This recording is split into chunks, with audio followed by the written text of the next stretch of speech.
Shalom saudaraku, selamat pagi semua saudara yang ada di Zoom, yang ada di TikTok, dan yang ada di YouTube. Selamat pagi. Ya, selamat datang di ibadah Empower Women Ministry dan sekarang ibadah Pranatal ya saudara. Baik saudara, hmm, judul topik kita hari ini ketika Tuhan menyentuh aibmu. Saudara yang dikasihi Tuhan, setiap kita pasti dan mungkin masih punya bagian hidup yang ingin selalu kita sembunyikan.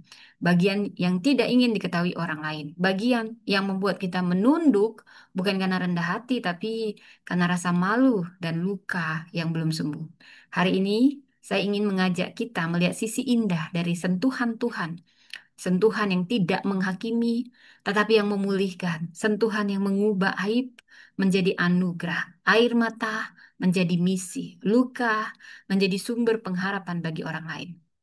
Dan ketika Tuhan menyentuh aib, dia tidak hanya menyembuhkan, memulihkan, tapi dia juga ingin menjadikan kita saluran pemulihan bagi banyak jiwa. Baik, saudara, sebelum kita mendengarkan lebih dalam bersama Roh Kudus, mari saya undang kita merendahkan hati, kita berdoa. Terima kasih Tuhan untuk firman-Mu.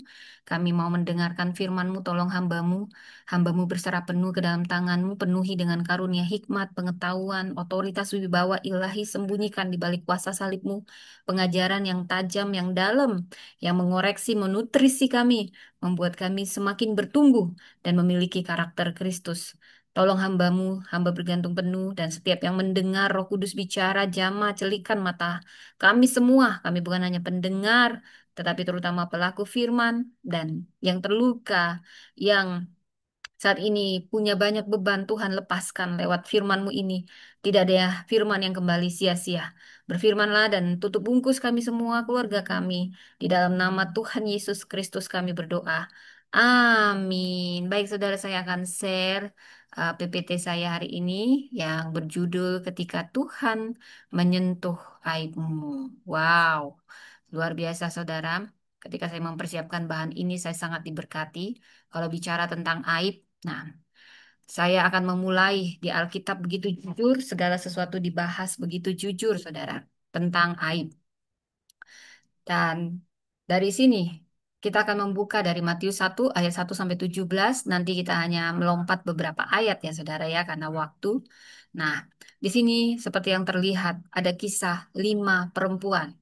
Nah, mungkin yang keenam ini adalah kita sendiri dengan aib kita masing-masing, ya. Karena kita perempuannya Kristus, kita mempelai Kristus, ya. Jadi perempuan ini juga perwakilan kita semua. Di balik setiap nama yang dianggap aib, ya. Mungkin di balik nama-nama yang nanti saya paparkan, itu merupakan kisah kita masing-masing dalam konteks yang berbeda. Nah, tapi di sini kita akan bicara tentang kasih karunia yang sedang menulis sejarah keselamatan. Saudara, kalau bicara tentang aib, saya juga punya aib. Saya tidak tahu aib Bapak Ibu. Nah, katanya biasanya jangan mengumbar aib. Aib itu apa? Aib itu sesuatu yang kita sembunyikan karena memalukan, mencoreng, tidak enak ya.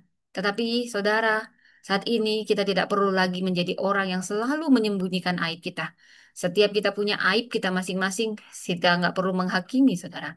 Tapi percayalah yang ingin saya katakan, aib di tangan Tuhan, di tangan manusia memang menjadi batu sandungan, selalu dihakimi. Tapi aib di tangan Tuhan ini yang akan menjadi dasar pemulihan, penebusan. Yang hina tidak dipandangnya hina, yang ter yang tidak terpandang justru kadang dipakainya untuk mempermalukan.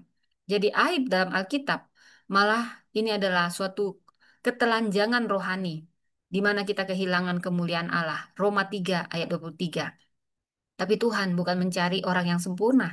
Dia sedang mencari orang yang penuh aib, ya. Karena Matius begitu unik. Kitab Matius dimulai dengan silsilah Kristus, silsilah yang awalnya membuat kita bosan, awalnya membuat kita, aduh, ini ngantuk banget, ini memperanakkan ini dari ah, Abraham, dari Adam sampai Maria yang melahirkan Kristus, ya.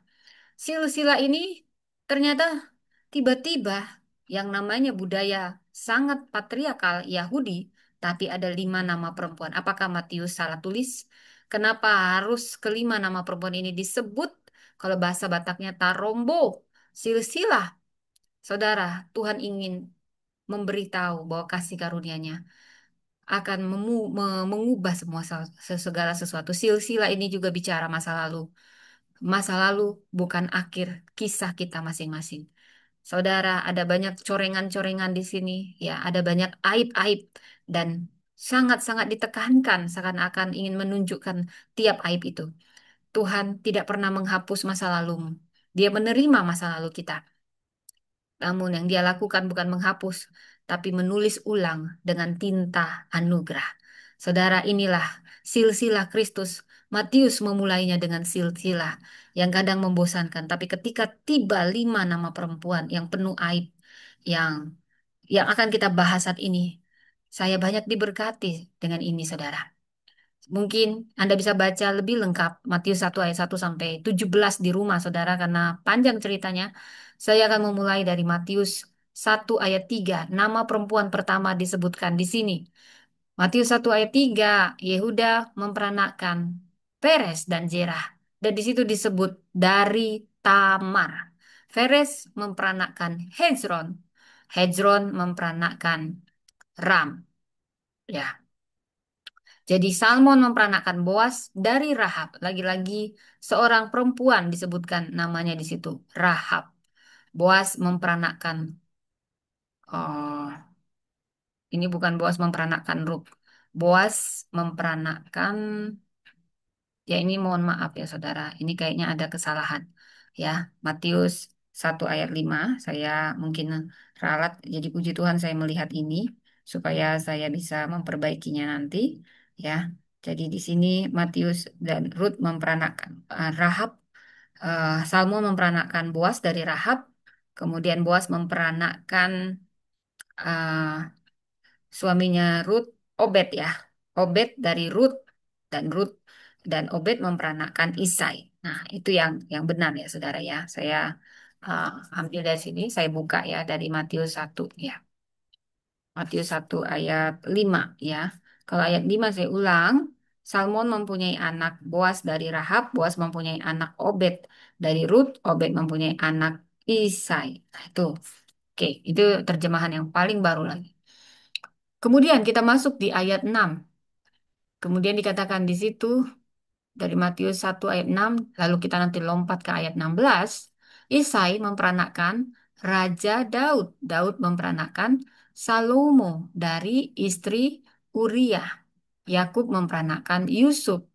Maria yang melahirkan Yesus yang disebut Kristus. Wow, inilah silsilah yang mengandung nama-nama perempuan.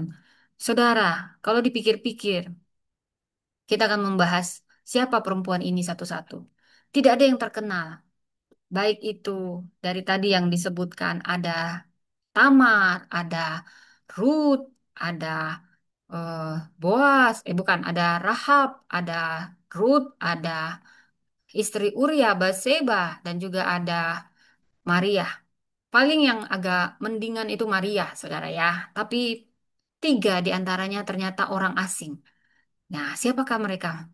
Saya berpikir kalaupun harus ada dalam silsilah Kristus, seperti layaknya dalam budaya, aib-aib itu disembunyikan. Tapi ini justru aib itu ditonjolkan, saudara. Karena kalaupun harus ada nama perempuan, adalah lebih pantas kalau perempuan pertama yang disebut perwakilan segala sesuatu dari yang hidup, yaitu Hawa, ibu segala yang hidup. Atau nama perempuan yang lain seperti Sarah, ibu bangsa-bangsa. Ya, ini lebih layak. Atau ibu uh, 12 suku Israel, Rahel dan Lea. Semua perempuan bangsawan. Tapi ini perempuan yang tidak terkenal.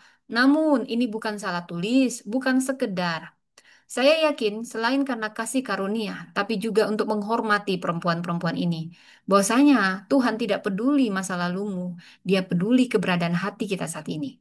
Perempuan ini bangsa asing. Mari kita bahas aib mereka masing-masing. Tamar, yang saya kenal Tamara Blesensky, saya sering dibilang mirip sama Tamara Blesensky. Tapi di sini kisah Tamar ini ketika saya membaca Kejadian 38, wah, ini incest. Ini sangat memalukan, saudara. Bagaimana seorang menantu menjebak mertuanya untuk tidur supaya dia punya anak. Tapi jangan salah mengerti dulu dengan Tamar. Memang kalau dibawa ke hukum, Tamar seakan-akan menjebak Yehuda. Tapi sebenarnya Tamar sedang menegakkan keadilan. Dia disia-siakan sebagai seorang menantu. Dia tidak diberi apa yang menjadi haknya. Namun, karena dia tidak menyerah, walaupun caranya sangat kontroversial, masalahnya itu kayak, aduh, harus begitu banget nggak caranya gitu ya. Namun cara kita memandang dengan cara Tuhan memandang itu berbeda. Dari sini Tuhan mau membukakan mata kita. Bukan yang kau lihat, aku melihat jauh ke dalam hati. Mungkin secara kasat mata yang dilakukan oleh Tamar ini terlalu, karena dia tahu itu mertuanya Yehuda. Kalau dari segi Yehuda, benar Yehuda tidak tahu itu Tamar. Tapi ada banyak kesalahan Yehuda di sini yang ingin diungkapkan Tamar. Kecerdikannya dengan strateginya di balik penyamarannya. Tuhan menyertai Tamar. Dia janda yang disia-siakan sebelumnya. Dia menikah dengan dua anak Yehuda. Dan kita tahu keduanya, baca nanti di Kejadian 38, jahat di mata Tuhan. Kalau sudah dibilang jahat di mata Tuhan, apalagi di mata istri. Nah, itulah yang terjadi pada Tamar, saudara. Tamar diperlakukan semena-mena, saudara.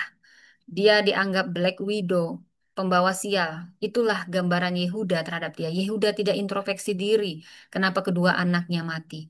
Dan dia berjanji, tapi dia juga mengingkari. Dia menggantung-gantung haknya si Tamar. Anaknya udah besar, tapi tidak diberi karena takut mati juga. Dan saudara, Yehuda juga sangat munafik. Ketika dia menjadi duda, istrinya mati, dia pergi ke pelacur untuk memuaskan birahinya. Dan Tamar sudah tahu gerak-gerik dia sehingga Tamar harus menyamar jadi pelacur supaya bisa ditiduri Yehuda. Bukan karena nafsu, tapi karena kerinduan akan keturunan. Dan sebenarnya Tamar sedang bertindak iman. Dia sedang menegakkan garis Mesias. Padahal dia bukan wanita Israel, dia wanita Kanaan yang tidak kenal Tuhan. Tapi ada seorang yang saya sebut emansipator wanita pertama, yaitu Tamar. Dia tidak menyerah. Janda pada saat itu tidak dianggap karena tidak bisa bekerja. Dia tidak dipenuhi kebutuhannya. Dia diusir secara halus. Dia disalahkan untuk yang tidak dia lakukan. Dia hanya dimanfaatkan dan disia-siakan. Tapi dia tidak menyerah. Dia membuat keputusan yang sangat-sangat kontroversial. Tapi Tuhan seakan-akan menyetujui cara dia karena kerinduannya, motivasinya. Ini sebenarnya aib bila kita bawa Yehuda bahkan mengatakan dia lebih benar daripada aku karena Yehuda akhirnya dijamah Roh Kudus. Yehuda adalah gambaran kita. Ketika kita mau mengakui kesalahan kita, maka ada pemulihan. Makanya dari Yehuda lah Yesus Kristus lahir, bukan dari Yusuf.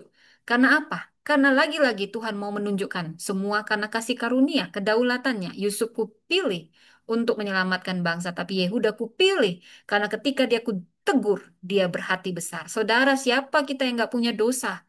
Tapi ketika Tuhan menjamah hati kita, mari kita teladani Yehuda. Sehingga dari Yehuda lah, keturunannya lah Kristus lahir. Ini gambaran kita. Kita semua pernah berdosa. Pilihannya, apakah kita mau berhati besar dikoreksi seperti Yehuda. Demikian juga Tamar. Namanya harus disebut bukan karena hanya kasih karunia untuk suatu perbuatan amoral di mata manusia, tapi tidak di mata Tuhan.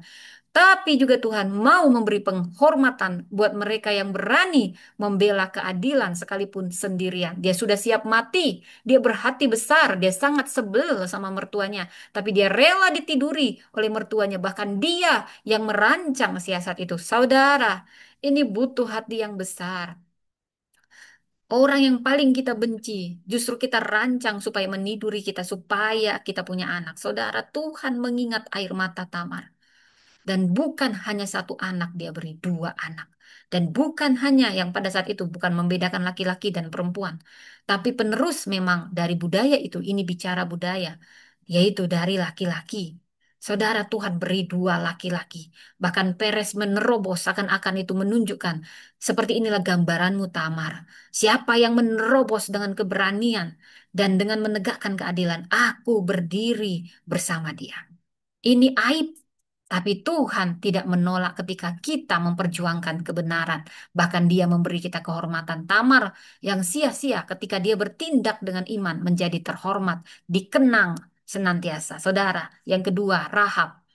Apa aib si Rahab? Dia pelacur kelas kakap sangat cantik. Semua orang, para petinggi sudah memaki jasanya. Dia tinggal di Yeriko, di perbatasan antara diterima dan ditolak. Makanya di perbatasan. Dia kalau wanita janda aja dianggap remeh, apalagi pelacur, sampah masyarakat. Hmm, Dia hanya bisa mendengar dari para pelanggannya dan imannya bertumbuh. Saudara, dia percaya kepada Allah Israel. Bukan hanya percaya, dia bertindak dengan iman. Ketika dua pengintai dengan nyawanya dia selamatkan. Sampai ia juga diberi penghormatan. Bukan hanya ada di daftar silsilah Kristus, tapi juga ada di daftar pahlawan iman. Seorang pelacur, saudara, tidak pernah diinjili. Tapi dia hanya mendengar dan imannya timbul. Mungkin saya yakin dia pun jadi pelacur, keterpaksaan ekonomi. Karena biasanya kalau pelacur murni karena kegatalan, dia hanya mikirin dirinya. Tapi Rahab menyelamatkan seisi rumahnya, dia nggak hanya mikirin dirinya, mikirin keluarganya, bapaknya, mamanya. Dari situ saya tahu. Karena mungkin dulu wanita tidak diberi pekerjaan, tapi Rahab punya hati yang mulia, dia hanya bisa melakukan itu untuk jadi tulang punggung mungkin saudara. Dari cara dia mengingat sampai sepupu-sepupunya saya tahu ini punya hati yang besar. Bahkan dia siap mengambil alih kalaupun harus mati, aku yang mati, jangan keluargaku, tapi keluargaku ikut diselamatkan. Ini punya hati besar dan siap bertindak dengan imannya yang besar, dengan tindakan iman dan Tuhan menghormati itu. Tidak lihat, kau pelacur ya Rahab ya. Jadi 50-50 lah, kau udah pernah enak-enak ya. Jadi itu ku ingat-ingat dosa-dosamu itu. Nah, tidak seperti itu Tuhan bicara, saudara. Dia tidak pernah mengingat semua masa lalu kita sejauh timur dari barat. Nah, langsung dilupakan yang merah ya menjadi putih. Kemudian Ruth ini disebut apa aibnya? Saudara, Ruth ini nggak salah, tapi dia berasal dari bangsa Moab. Moab itu siapa? Terkutuk, bangsa yang jahat. Wow, bangsa yang membakar anak-anaknya untuk dipersembahkan pada dewa-dewa. Bangsa yang membelah perut-perut wanita hamil dan melempar bayi-bayinya. Saking terkutuknya bangsa Moab. Tapi ada seorang Ruth yang setia. Bahkan sekalipun dia sudah dibilang, jangan kau ikut aku, kata Naomi. Tapi dia tetap setia. Tuhan menghargai kesetiaan. Dia tidak lihat latar belakang. Walaupun kau setia ya, masih ingat ya, kau latar belakangnya ini dari Moab. Jadi 50-50. Ini namanya adil. Tidak. Tuhan tidak memperhitungkan dia mau dari mana, saudara. Yang dia lihat kesetiaannya, yang dia lihat keberadaan iman. Si Ruth dia bilang, Allah mula Allahku, jangan desak aku pergi. Naomi biasanya ya kalau orang kaya banyak temannya, tapi kalau orang susah semua pergi. Saudara, saya tahu rasanya ketika semua orang hanya memanfaatkan saya. Dan ketika saya tidak bisa lagi dimanfaatkan, semua pergi, saudara. Saudara, tapi Ruth tidak demikian. Ini punya ketulusan, hati yang tulus seperti merpati. Hanya kau yang memiliki. Itulah hatinya Ruth. Dia bisa saja nikah masih muda, cantik. Tapi dia ikuti Naomi mertuanya yang gak ada harapan. Dia tidak aji mumpung. Lagi ada baru dia ada. Tidak, saat susah dia setia. Tuhan sangat menghargai Ruth walaupun dia bangsa Moab. Kesetiaannya dihormati, kesetiaannya membuka pintu anugerah dari ladang penebusan, lahir garis keturunan Kristus. Ini yang membawa dia ke ladang Boas yang meninggikan dia. Lalu kita masuk kepada Batseba. Siapa yang nggak tahu perselingkuhan Raja Daud dengan Batseba? Tapi sebenarnya ini power abuse-nya Daud. Namun yang jadi korban Batseba, reputasinya jatuh, dianggap pelakor, wanita, wanita kegatalan. Padahal Daud yang tidak pada tempatnya harusnya berperang, malah nyantai-nyantai jadi jatuh dalam dosa. Tapi ada orang-orang yang tidak bersalah yang menjadi korban. Dan yang paling hancur hatinya adalah Batseba. Dia sangat terluka. Dia punya banyak 1.000 alasan untuk kepahitan sama Tuhan, kepahitan sama Daud. Karena dia hanya diperalat, tapi dia harus kehilangan anak. Anak yang dia sempat lihat begitu elok. Dia juga kehilangan suami, di mana dia pun masih menyimpan rasa bersalah. Ada disebut Uria untuk mengingat ada darah yang tidak bersalah karena power abuse-nya Daud. Daud yang katanya berkenan tapi bisa jatuh dalam dosa. Apalagi kita, saudara, Barseba kehilangan anak pertama karena murkanya Tuhan. Dia punya banyak alasan. Daud punya banyak istri gundik. Namanya kalau istri gundik itu ya, mulut-mulutnya itu persaingannya terlihat dari mulut-mulutnya itu tajam banget seperti silet. Itu ya pasti yang disalahkan lagi si Batseba. Banyak lukanya. Aduh, kehilangan anak itu udah terlukanya dalam. Apalagi kalau banyak cibiran, penghakiman. Rasain lu Batseba. Tapi ketika Batseba membawa lukanya itu, Tuhan menyembuhkan luka Batseba itu.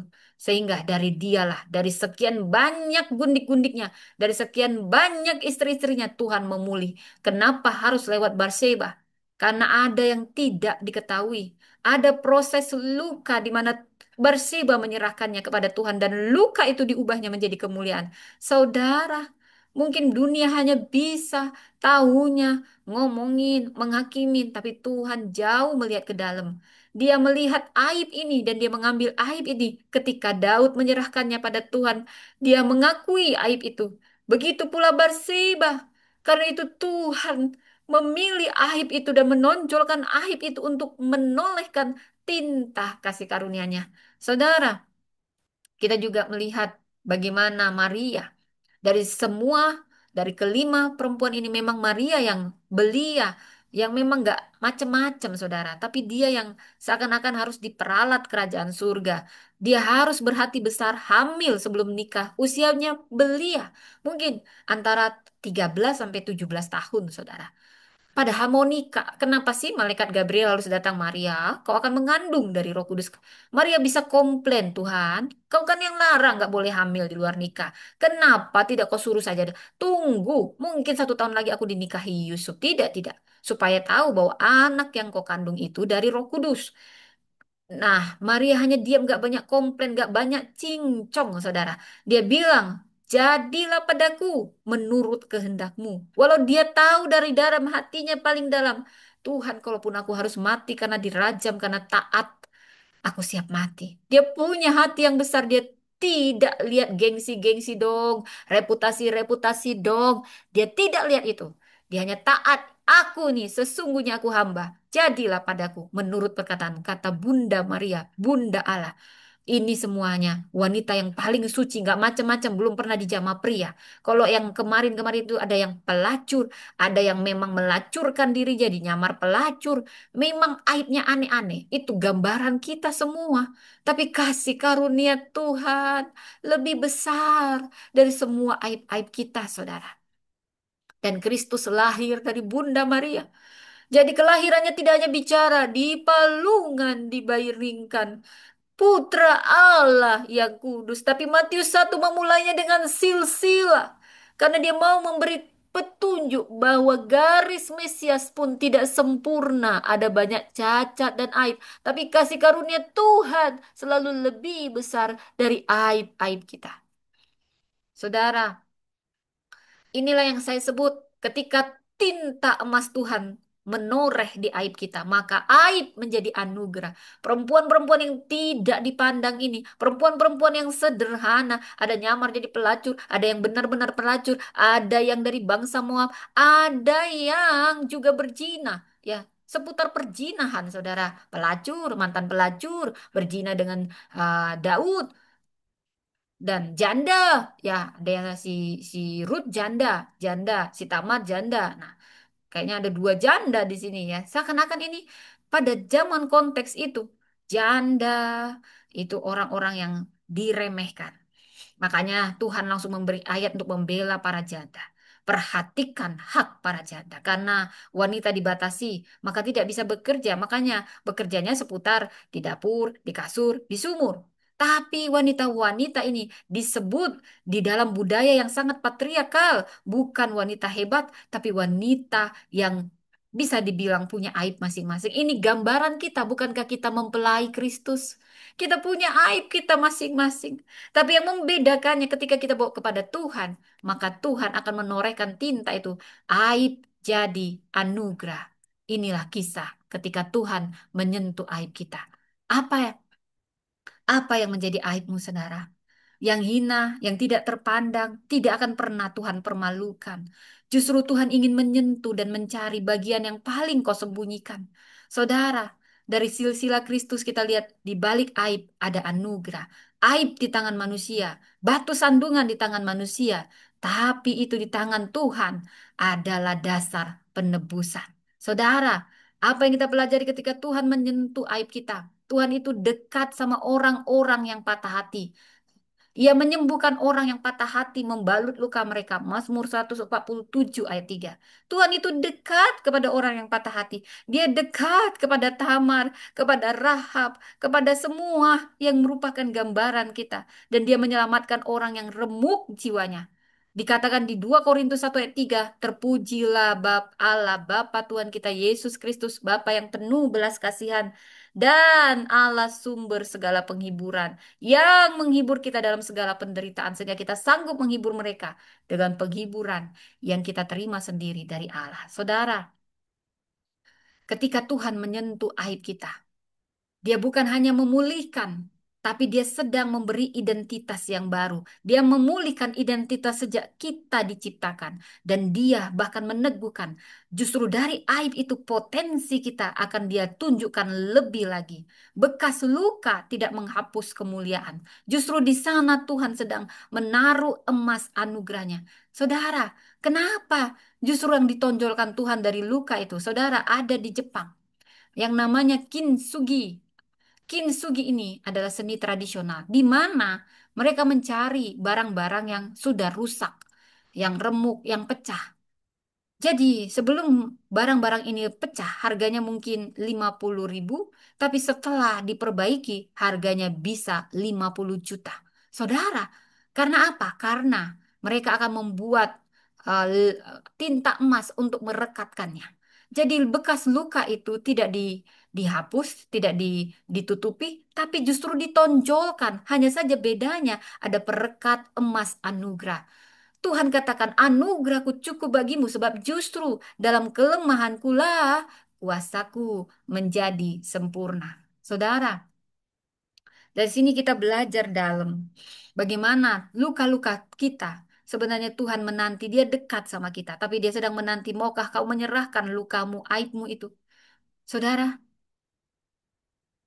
justru pada saat kita menyerahkan luka kita, maka ini akan membuat kita lebih berharga karena ada tangan Tuhan yang bukan hanya memulihkan. Saudara, seperti keramik ini, awalnya dia hanya harga 50.000. Akhirnya bisa jadi 5 juta lah, bukan 50 juta, 5 juta lah. Karena apa? Karena sudah ada emas.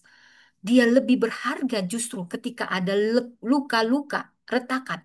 Itulah yang Tuhan lakukan ketika kau membawa lukamu. Kau akan dibuat Tuhan lebih berharga. Kau kembalikan identitasmu, anakku. Ingat, kau anak Tuhan. Itu identitasmu. Dia tetap sama, lukanya tetap ada, dan dia seperti semula. Apa tujuan Tuhan? Dia seperti mangkok, dia tetap menjadi mangkok. Tapi bedanya dia menjadi mangkok emas. Luka-luka itu menonjolkan emasnya, sehingga luka itu dengan emas harganya lebih mahal. Demikianlah kita dibentuk Tuhan. Ketika kita menyerahkan luka kita, kita dipulihkan, kita disembuhkan. Luka itu tetap ada, tapi sudah sembuh. Bekasnya tetap ada, tapi jadi indah dan kita mahal. Karena dari luka itu ada banyak potensi. Saudara, bukankah dalam kesulitan akan banyak macam-macam kreativitas keluar ketika kita tidak menyerah? Itulah potensi yang Tuhan tuntun ketika kita meminta kepada Tuhan, menyerahkan luka itu, bukan hanya dipulihkan, kita lebih mahal, kita lebih kreatif, karena potensi kita lebih dimaksimalkan. Inilah kau anakku, dari lukamu ini, kau kubuat kembali menjadi mangkok tujuannya, tapi mangkok yang lebih mahal. Saudara, yang kedua, ketika Tuhan menyentuh aib kita yang kita serahkan, Dia mengubah menjadi panggung anugerah.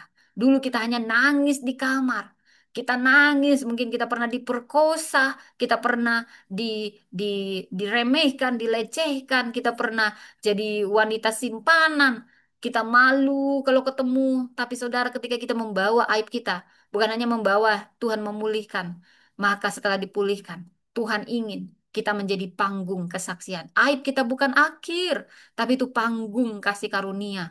Itu panggung kasih karunia. Seperti Yohanes 1 ayat 16, dari kepenuhannya kita semua menerima kasih karunia demi kasih karunia. Kita akan menjadikan itu kesaksian kita. Kesaksian di mana bahwa Tuhan telah memulihkan luka kita. Saudara, seperti mangkuk ini, harganya sudah mahal 5 juta satu mangkok. Dulu sebelum pecah, mungkin hanya 50.000 atau mungkin juga hanya 5.000, saudara. Tapi setelah ditambah emas, karena itulah kasih karunia emas, perekat inilah kasih karunia Tuhan.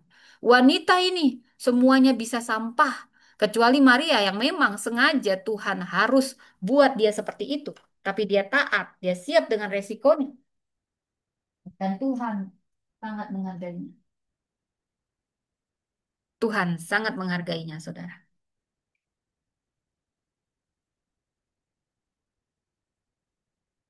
Itu yang Tuhan lakukan buat kita semua. Saudara, wanita ini, Tamar, Rahab, Ruth, Batseba, mereka bukan siapa-siapa. Tapi ketika mereka membawa luka mereka kepada Tuhan, Tuhan tidak menghapusnya, tapi menggunakan luka itu untuk menonjolkan kasih karunia-Nya. Sehingga nama mereka diingat sebagai nama-nama perempuan yang menghiasi silsilah Kristus, di mana ada pemulihan, di mana ada kasih karunia. Bejana yang rusak dibuat kembali menjadi bejana lain menurut apa yang baik pada pandangan tukang periuk. Yeremia 18 ayat 4. Saudara, dan sini kita juga belajar, saudara, aib menjadi anugerah. Demikianlah ketika Tuhan menyentuh aib yang kita serahkan. Tuhan, ini aibku. Tuhan, tolong aku. Tamar, dia siap menjadi aib untuk meneruskan apa yang menegakkan keadilan. Tuhan memberi dia penghormatan. Dulu disia-siakan. Rahab pelacur, sampah masyarakat. Tuhan memberi dia penghormatan.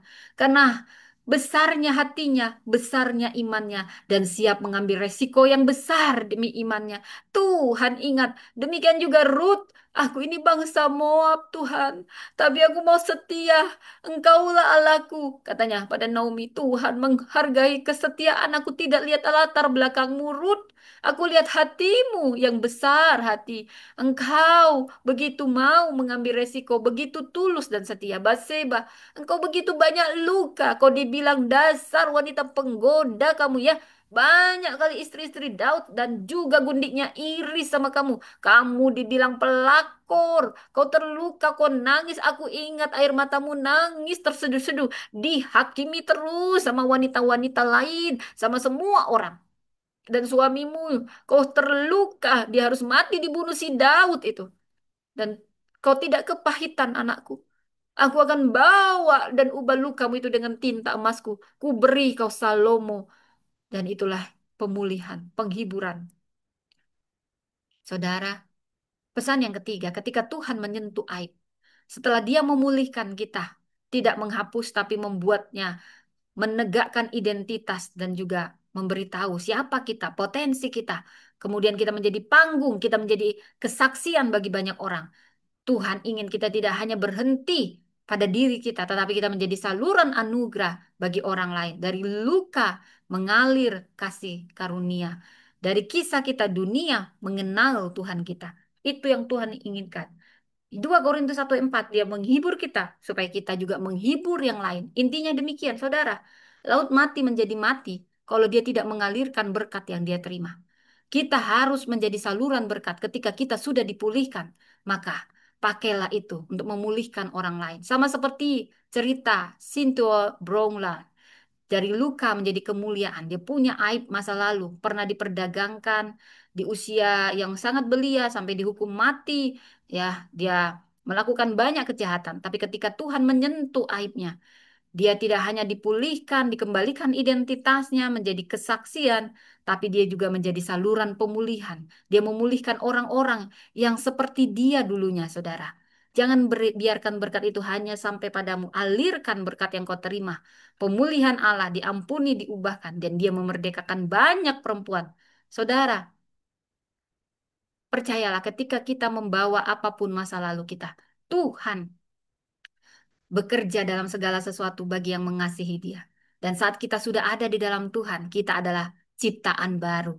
Percayalah, yang lama sudah berlalu, Tuhan tidak pernah ingat-ingat. Yang baru sudah datang. 2 Korintus 5 ayat 17. Dari setiap apapun kepingan hidupmu, Tuhan menenun karya indahnya. Sekarang apa yang harus kita lakukan, saudara? Bawa setiap aib yang kau sembunyikan. Mungkin saya tidak tahu saat ini. Ada aib-aib yang kau sembunyikan. Ingat rahmat Tuhan lebih kuat, lebih besar. Tidak ada aib yang terlalu gelap yang tidak bisa disembuhkan oleh Tuhan. Ketika Tuhan, ingat kata Mazmur 34 ayat 6. Orang yang tertindas berseru, Tuhan mendengar. Tuhan dekat dengan orang-orang yang patah hati, saudara.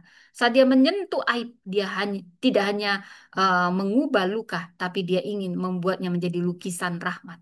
Dari sini juga kita belajar kalau semua kita punya aib, maka jangan cepat menghakimi orang lain. Lihatlah orang yang berdosa itu dari kacamata anugerah. Apalagi kalau kita pernah menerima anugerah. Jangan kita suka, wah, seakan-akan hanya kita yang pantas menerima anugerah dan orang lain yang juga punya aib tidak pantas menerima anugerah. Jangan sampai Tuhan marah. Seperti Tuhan mengampuni dosa wanita yang berzina, tapi ada pesan, aku pun tidak menghukummu. Pergilah, jangan berbuat dosa lagi. Demikian juga, jangan terlalu cepat menghakimi orang lain kalau kita sendiri juga tidak ingin dihakimi. Karena itu, apapun kesalahan orang lain, masa lalu orang lain, belajarlah melihatnya dari kacamata anugerah Tuhan.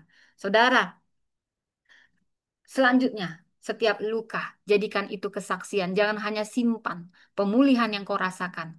Lakukan itu juga untuk memulihkan orang lain. Jadikan itu kesaksian. Seperti dikatakan di 2 Korintus 1 ayat 4, ya menghibur kita dalam segala penderitaan supaya kita sanggup menghibur. Tuhan memulihkan kita supaya kita juga bisa menolong orang lain ikut dipulihkan. Dan hidupkanlah anugerah itu di tengah dunia yang banyak luka, dunia yang jahat ini. Jadilah garam, jadilah terang. Jangan cuma simpan anugerah itu untukmu. Nanti kau seperti laut mati. Berikan apa yang menjadi aibmu. Jadikan lukamu sebagai kesaksian. Dan hiduplah di tengah dunia. Saudara, demikianlah ketika Tuhan menyentuh aib kita. Kelima wanita ini gambaran kita. Ada yang kita para pelacur-pelacur, mau pelacur rohani, mau pelacur beneran. Ada di antara kita yang mungkin tidak dianggap janda-janda. Ya, mungkin wanita yang disia-siakan. Saudara, kita semua akan dibuat Tuhan berharga ketika Dia menyentuh aib kita yang kita serahkan. Bekas luka tidak menghapus kemuliaan, tapi di sanalah Tuhan menaruh emas anugerahnya. Demikian firman Tuhan. Mari kita berdoa. Terima kasih Tuhan. Kami bawa setiap luka kami ke dalam tangan-Mu. Kami percaya Engkaulah penyembuh. Engkau yang membentuk kami dari buah kandungan ibu kami. Engkau juga tahu cara memperbaiki kami. Seperti kintsugi, luka-luka kami akan Kau torehkan dengan emas. Emas yang menonjolkan potensi kami. Emas yang menonjolkan identitas kami sebagai anak-Mu. Biar luka kami menjadi kesaksian, panggung kesaksian betapa besar anugerah Tuhan. Biar luka yang sudah dipulihkan ini juga bisa Kau pakai kami menjadi saluran pemulihan bagi orang lain. Berkati kami di dalam nama Tuhan Yesus kami berdoa. Amin. Demikian firman Tuhan, saudaraku. Mari kita bawa setiap luka. Tuhan akan mengubahnya menjadi anugerah. Tuhan memberkati.